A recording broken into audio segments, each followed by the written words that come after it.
ஆடிய ஆட்டம் என்ன, பேசிய வார்த்தையும் என்ன, இப்ப இந்தியாவிடம் கெஞ்சுவதென்ன. இப்படி பாட்டு பாடுற நிலைமை தான் இப்ப வங்கதேசத்துக்கு வந்திருக்குங்க. ஏன்னா வங்கதேசத்தை பொறுத்த வரைக்கும் இந்தியாவுக்கு எதிராக என்னென்னலாம் பேசுறாங்கன்னு தெரியும்.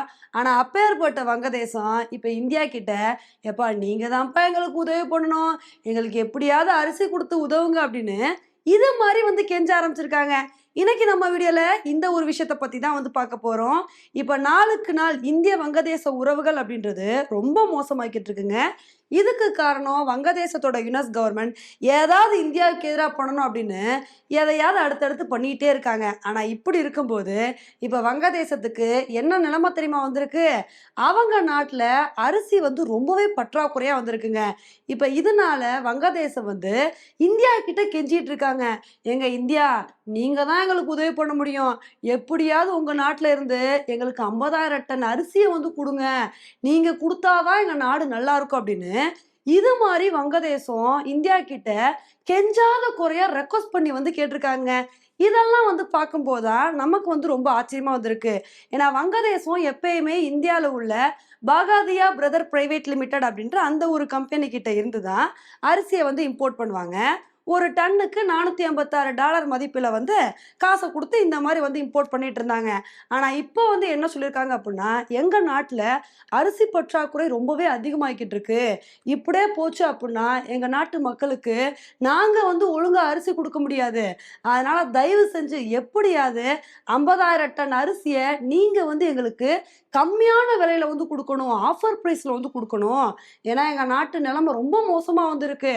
இந்த நிலைமையை மனசில் வச்சு நீங்க தான் எங்களுக்கு ஹெல்ப் பண்ணணும் அப்படின்னு இது மாதிரி கெஞ்சிட்டு இருக்காங்க.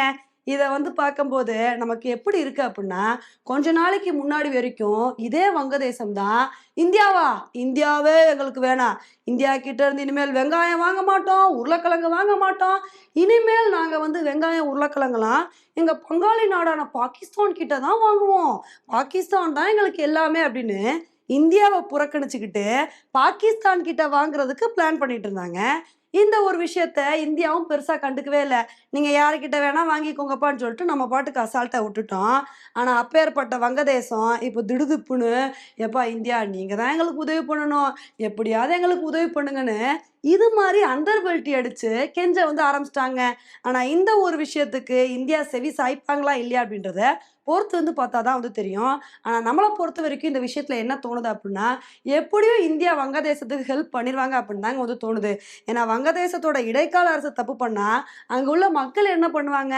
அதனால அங்க உள்ள மக்களுக்கு உதவணும் அப்படின்ற அடிப்படையில இந்தியா பெருந்தன்மையோட உதவுறதுக்கான வாய்ப்புகள் தான் ரொம்ப அதிகமா வந்திருக்கு. ஏன்னா இதே ரஷ்யா உக்ரைன் போறப்ப என்ன ஆச்சு அப்படின்னா, நம்ம இந்தியா நான் பாஸ்மதி ரைஸ், கோதுமை இதெல்லாம் எக்ஸ்போர்ட் பண்றதுக்கு தடை விதிச்சிட்டோம். ஏன்னா அப்போ இதுக்கான பற்றாக்குறை ரொம்ப அதிகமா வந்துருந்துச்சு. ஆனா என்னதான் நம்ம தடை விதிச்சிருந்தாலும் நம்மளோட அண்டை நாடுகளான ஆப்கானிஸ்தான், பங்களாதேஷ், நேபாள் இவங்களுக்கு கொடுக்க வேண்டிய விஷயங்களை கொடுத்துக்கிட்டே தான் வந்திருந்தோம். ஏன்னா நம்ம இந்தியாவை பொறுத்த வரைக்கும் எப்பயுமே நெய்பர் ஃபர்ஸ்ட் அப்படின்ற பாலிசி தான் நம்ம ஃபாலோ பண்ணிட்டு இருக்கோம். அதனால எப்படியும் இந்த விஷயத்துல இந்தியா வங்கதேசத்துக்கு உதவி பண்ணுவாங்க அப்படின்னு தான் நமக்கு தோணுது. ஆனா இப்ப இந்திய வங்கதேச உறவுகள் அப்படின்றது ரொம்ப மோசமா போய்கிட்டு இருக்கு. ரஷ்யா உக்ரைன் பிரச்சனை வந்த காலகட்டத்துல இந்திய வங்கதேச உறவுகள் நல்ல சுமூகமா இருந்துச்சு. அப்ப இந்தியா வங்கதேசத்துக்கு தேவையான எல்லா உதவிகளையுமே பண்ணாங்க.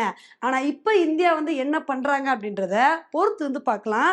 சரி, இப்பதான் இந்தியா கிட்ட உதவி தேவைப்படுதுன்னு இந்தியா கிட்ட கெஞ்சிட்டு இருக்கீங்களே, அப்பயாவது வாழை சுருட்டிக்கிட்டு அமைதியா இருக்கணுமா இல்லையா? இப்பவும் நாங்க இந்தியாவை எதிர்த்தே தீர்வோன்னு தேவையில்லாம எதுக்கு சீன் போடுறீங்க இப்படிலாம் கேட்குற மாதிரி தான் வங்கதேசம் இன்னொரு பக்கம் இந்தியாவை எதிர்க்கவும் ஆரம்பிச்சிட்டாங்க. அப்படி என்ன நடந்திருக்கு அப்படின்னு தானே கேட்குறீங்க. வங்கதேசத்தோட இடைக்கால தலைவர் முகமது யுனஸோட எய்டு ஒருத்தர் முஃபாசலாம் அப்படின்றவர் என்ன பண்ணியிருக்காரு அப்படின்னா, அவருடைய எஃபி பக்கத்தில் ஒரு போஸ்ட் ஒன்று ஷேர் பண்ணியிருக்காரு. அந்த போஸ்ட்ல பங்களாதேஷ் மேப்பை போட்டிருக்காரு.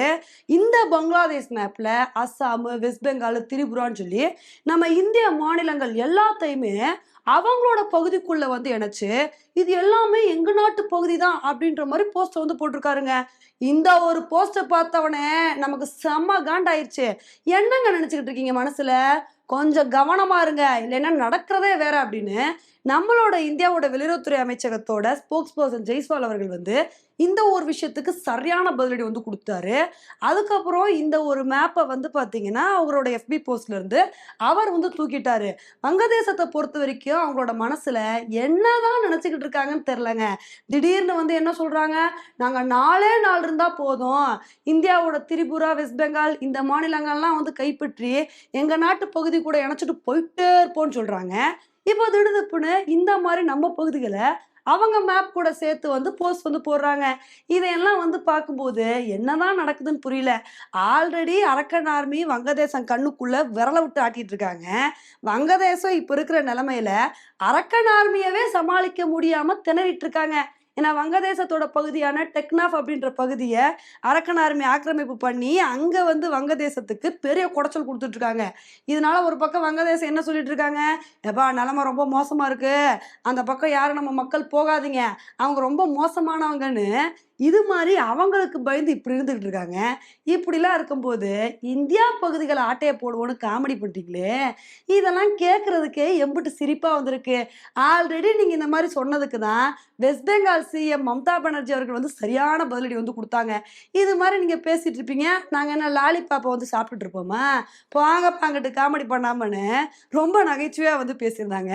இப்ப திரும்ப திரும்ப வங்கதேசம் இந்த மாதிரிலாம் போஸ்ட் போடுறத பார்க்கும்போது தான் பயங்கர சிரிப்பா இருக்குங்க. இப்ப இப்படிலாம் நிலைமை இருக்கும்போது இன்னொரு பக்கம் வங்கதேசம் பாகிஸ்தான் உறவுகள் அப்படின்றது ரொம்ப நெருக்கமா வந்து போய்கிட்டு இருக்குங்க. ஏன்னா இப்ப வந்து D8 சமிட் வந்து நடந்துச்சு. இதுல வந்து வங்கதேசத்தோட இடைக்கால தலைவர் உனஸும் கலந்துக்கிட்டாரு, பாகிஸ்தான் பிரதமர் ஷெபாஸ் ஷெரீஃபும் வந்து கலந்துக்கிட்டாங்க. இவங்க 2 பேரோட இணக்கத்தை பார்க்கணும், ஐயோ தாங்க முடியலங்க. இவங்க 2 பேரும் மீட் பண்ணது மட்டும் இல்லாம என்ன தெரியுமா சொல்லியிருக்காங்க, அடே நண்பா உன்னை வெல்வோம் அப்படின்னு. அந்த அளவுக்கு வந்து இவங்க 2 பேரோட ரிலேஷன்ஷிப் வந்து அவ்வளோ ஸ்ட்ராங்கா வந்து இருக்கா. இவங்க என்ன வந்து சொல்லியிருக்காங்க அப்படின்னா, 1971க்கு அப்புறம் தான் நம்ம 2 நாடோட உறவுகள் ரொம்ப மோசமா வந்து போயிடுச்சு. நம்ம என்ன பண்ணணும் அப்படின்னா 1971ல நடந்த விஷயங்கள் எல்லாத்தையுமே வந்து மறக்கணும். அதை கொஞ்சம் கூட நம்ம வந்து ஞாபகம் வச்சுக்கவே கூடாது. அந்த விஷயத்தெல்லாம் மறந்து அதுக்கப்புறம் நடந்த பிரச்சனைகள் எல்லாத்தையுமே நம்ம சால்வ் பண்ணிட்டோம்னு வச்சுக்கோங்களேன், நம்மளை யாருனாலையும் பிரிக்க முடியாது அப்படின்னு இந்த 2 நாட்டு தலைவர்களும் கூடி பேசியிருக்காங்க. இதை வந்து பார்க்கும்போது தான் சிரிப்பா வந்திருக்கு. பாகிஸ்தானோட சவகாசமே வேணாம் அப்படின்னா வந்து தனி நாடா பிரிஞ்சு வங்கதேசம் வந்து உருவாச்சு. இப்படி இருக்கும்போது இப்ப திரும்ப ஆடு கசாப்பு கடை தான் தேடி போகுன்ற மாதிரி திரும்ப வங்கதேசம் வந்து பாகிஸ்தான் கிட்ட போறாங்க பாத்தீங்களா. இதையெல்லாம் வந்து பார்க்கும்போது என்னதான் சொல்றதுன்னு புரியல. இதுலயும் பாகிஸ்தான் பிரதமர் ஷெபாஸ் ஷெரீஃப் இந்த மீட்டிங்லாம் முடிஞ்சதுக்கு அப்புறம் அவர் ஒரு போஸ்ட் போட்டிருக்காரு. என்ன தெரியுமா சொல்லியிருக்காரு, வங்கதேசத்தோட தலைவரை மீட் பண்ணி பேசினது நினைக்கும் போது ரொம்ப சந்தோஷமா வந்திருக்கு, இந்த மீட்டிங் வந்து ரொம்ப ஃப்ரூட்ஃபுல்லா வந்து முடிஞ்சிச்சு அப்படின்னு இது மாதிரி வந்து பேசியிருக்காருங்க. இப்படிலாம் போட்டு தானே ஆகணும். ஏன்னா ஆல்ரெடி இருந்த இரும்பு சகோதரரும் கழட்டி விட்டாச்சு. இப்படி இருக்கும்போது யாரை கூட்டு சேர்க்கறது, யாரோட காலை வாரி விடுறதுன்னு இப்ப பாகிஸ்தான் வந்து வங்கதேசம் கூட கைகோர்க்க வந்து ஆரம்பிச்சிருக்காங்க. இது வந்து வங்கதேசத்துக்கு நல்லது இல்லைங்க. ஏன்னா வங்கதேசத்தை பொறுத்த வரைக்கும் ஷேக் ஹசீனா இருந்த வரைக்கும் அந்த நாடு நல்ல நிலைமைக்கு வந்து போய்கிட்டு இருந்துச்சு. ஆனா எப்ப ஷேக் ஹசீனா தன்னோட பதவியை ராஜினாமா பண்ணிட்டு இந்தியாவுக்கு வந்தாங்களோ அங்கேயே வங்கதேசத்தோட சோழி வந்து முடிஞ்சிருச்சு. வங்கதேசம் பாகிஸ்தான் கூட இணக்கமா செயல்பட ஆரம்பிச்சாங்க. டெக்ஸ்டைல் இண்டஸ்ட்ரீஸ் க்ளோஸ் ஆகுது. ஒவ்வொரு விஷயமா வங்கதேசத்துல மாத்தி மாத்தி பிரச்சனைகள் நடந்துட்டு வந்துட்டு இருக்கு. போற போக்க பார்த்தா இப்ப பாகிஸ்தான் எப்படி இருக்குமோ அதே மாதிரி வங்கதேசமும் கூடிய சீக்கிரத்துல வந்து மாறிடும். இனிமேலாவது வங்கதேசம் புரிஞ்சுக்கிட்டு கொஞ்சம் சுதாரிக்கிறாங்களா அப்படின்றத பொறுத்து இருந்து பார்த்தா தாங்க வந்து தெரியும். ஓகே ஃப்ரெண்ட்ஸ், இந்த ஒரு விஷயத்தை பத்தி நீங்க என்ன நினைக்கிறீங்க அப்படின்றத என்னோட கமெண்ட் செக்ஷன்ல வந்து போடுங்க. இதே மாதிரி இன்னொரு வீடியோல உங்களை வந்து மீட் பண்றேன். Bye friends.